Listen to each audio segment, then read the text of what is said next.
America can still enslave us. You heard me? Slavery exists in America. All right, that's a bit dramatic. Even so, it's true. You may know that in 1865, President Lincoln ratified the 13th Amendment, outlawing American slavery. Some of you may know that the amendment contained an exemption for criminals. Slavery as punishment remained legal. It remains legal today.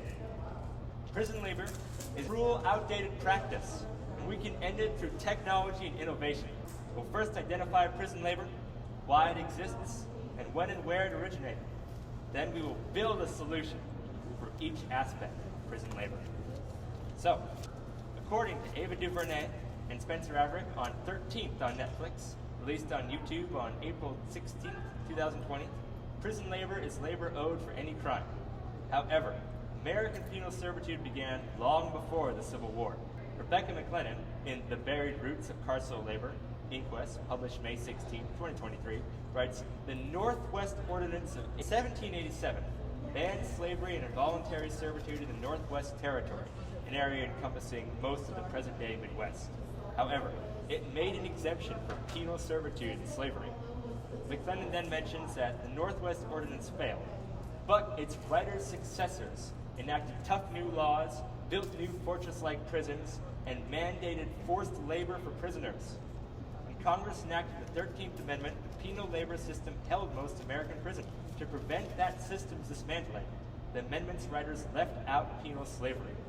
Today, as Cardiff Garcia writes on an uncounted workforce, NPR, June 29, 2020, even though in a lot of cases prison labor, is technically voluntary, there can be serious consequences for people who refuse to work or who advocate for better working conditions, because a lot of prisoners use working as a way of having their sentences reduced. Until the early 2000s, prison labor in most states was involuntary and made no difference to one's sentence. But why are massive numbers of enslaved prisoners needed in today's modern industrial society? America uses prison labor for 3 reasons.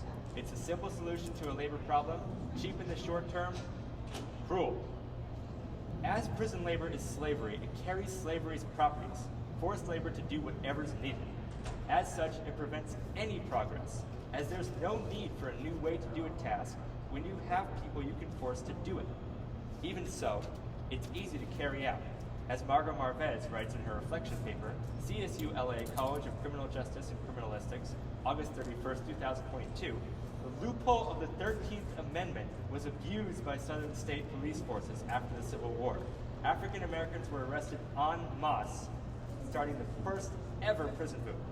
Thus, a slave labor force is continuously available. Another reason is cost. Shane Bauer, in 5 Ways Prisoners Were Used for Profit Throughout U.S. History, PBS, published February 26, 2020, explains how convict leasing was immensely profitable to states and companies to run, primarily due to spending next to nothing on prisoner care or housing.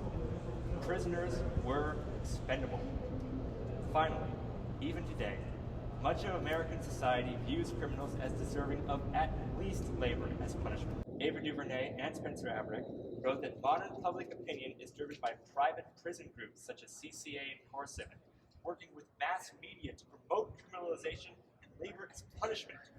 That standard view works against solutions to prison labor. Those solutions are still possible. So, let's discuss them. We can replace prison labor through 3 strategies: technology/automation, restructuring the current prison system, and restorative justice and rehabilitation in the criminal justice system. Much of the menial labor, as Alice Galley writes in 5 Ways to Improve Jobs for People Incarcerated in U.S. Prisons, Urban Institute, October 10, 2022, maintains the prison grounds and facilities. Automating these labors, like conveyor belts and slings to carry dirty clothes, or large boilers or fryers to cook food, save the state time, energy, long-term costs. Additionally, the current prison system has little for inmates to do besides work. So, introduce new constructive activities such as school courses for inmates.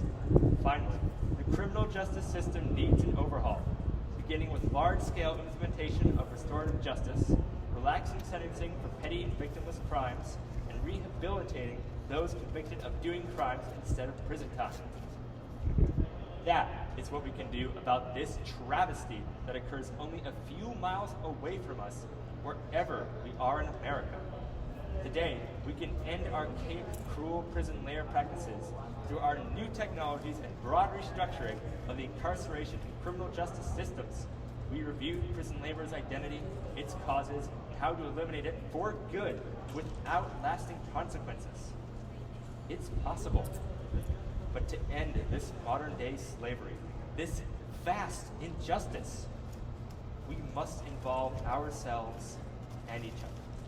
Silent support, hoping for change, for our representatives to do the right thing and work for us, is not enough.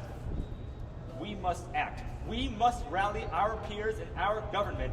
We must act now, or we wait until we end up stigmatized and on the chain gang, slaving away who knows where, and cursing ourselves for not speaking up sooner.